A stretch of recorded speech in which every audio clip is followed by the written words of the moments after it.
Hey everybody. Happy Tuesday. I'm nervous for this one. I can't promise. I'm going to try to make this short because this is tough for me to talk about. I can't promise I'm not going to ramble or cry, but I promised a fellow coach of mine that I would participate and talk about it Tuesday to help bring awareness to mental health, which I think we can all agree that we need, and to help end the stigma around depression and suicide. So I've posted mainly on my personal page, but a little here too, about struggling with depression and anxiety and ADHD. But I still kind of beat around the bush about it. So this is like the most forward I've been, and I'm like shaking because it's kind of a big deal to talk about publicly. But I just wanted to share a couple things from someone who's dealt with it to help people help other people. And I think sometimes people just don't know how to approach the issue. And I also think that leads to people who are struggling with it not wanting to talk about it. So I'm shaking. Hold on. I need to prop my phone up. Sorry. That's kind of a bad angle, but it'll work. Hold on. Sorry. I'm like literally shaking. I didn't expect to be shaking. Okay. Sorry about that. I'm really nervous, guys. So I probably saw my first like therapist or psychiatrist or whatever when I was, I don't know, 15 or 16. So, and I'm 33. So this is something I've been dealing with for a really long time.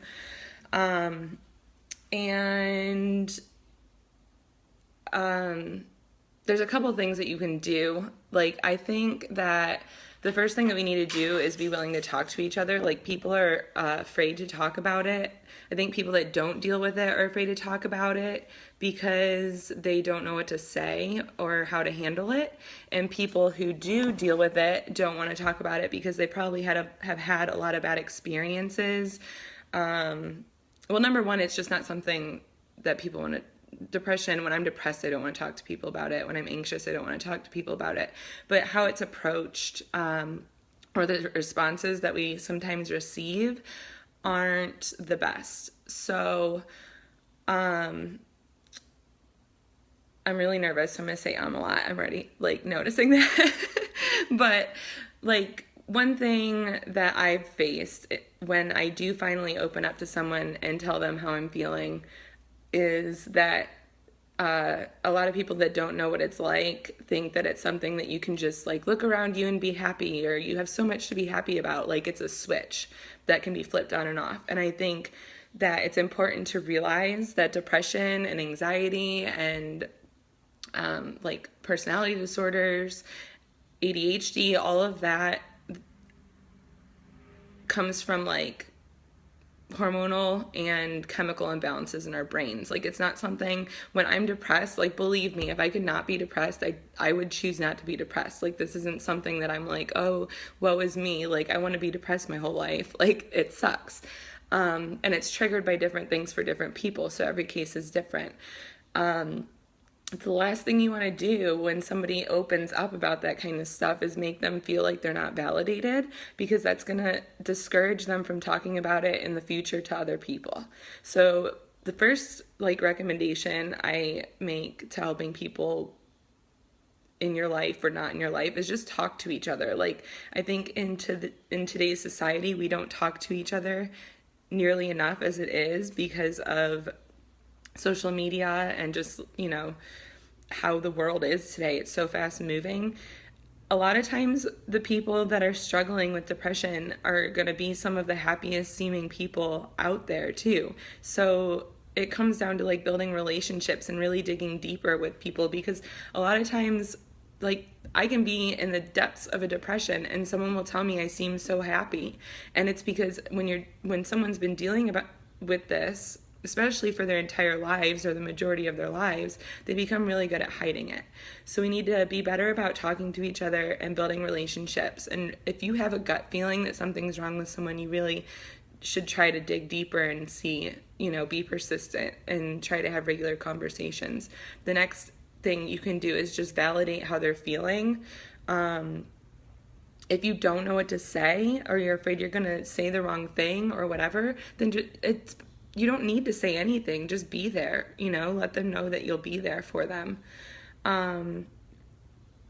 Those are like the two biggest things that I can think. Like, when I think about not giving people validation, it makes them not want to ever bring their problem up to anyone ever again. Like, just for comparison's sake, hey Jessica, hey Denise,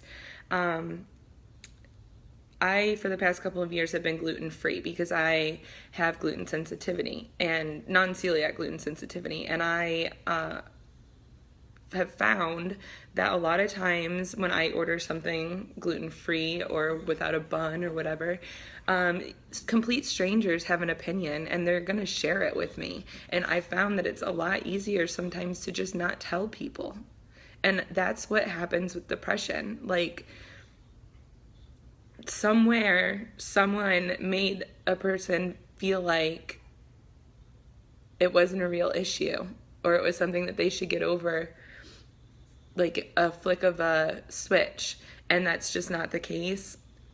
And that sticks with you, and that's where the stigma comes from, and that's why people don't want to talk about it. Like, and this is coming from someone that's been dealing with it. And why is not a good question either. Like, I know people are trying to be helpful, but if I tell someone I'm feeling down or anxious, if you ask me why, like, I can't tell you. When I was failing out of high school, sitting there with my parents and the principal of the school, and they asked me what was going on with me, like, why am I doing this, like, not going to school, like, I just sat there blank, like, I had no answer. And it's been like that ever since. If someone asks me why I'm anxious, I don't know. Like, it just happens. You don't always have an answer.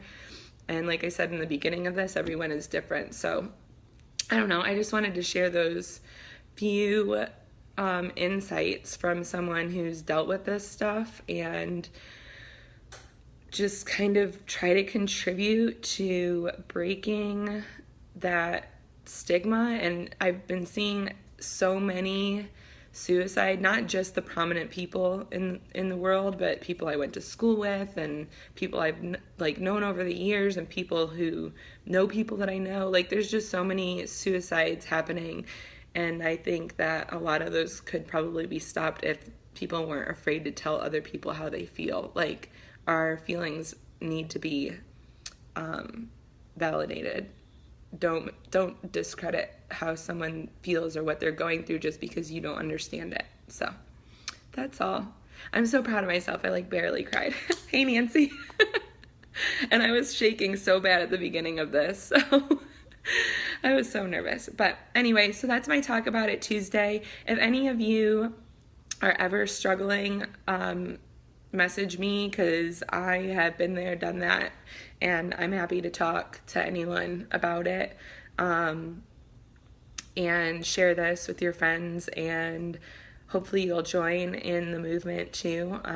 You don't have to do videos like this. I know not everybody is willing to do that, but just kind of spread the word and just try to be there for people as much as you can.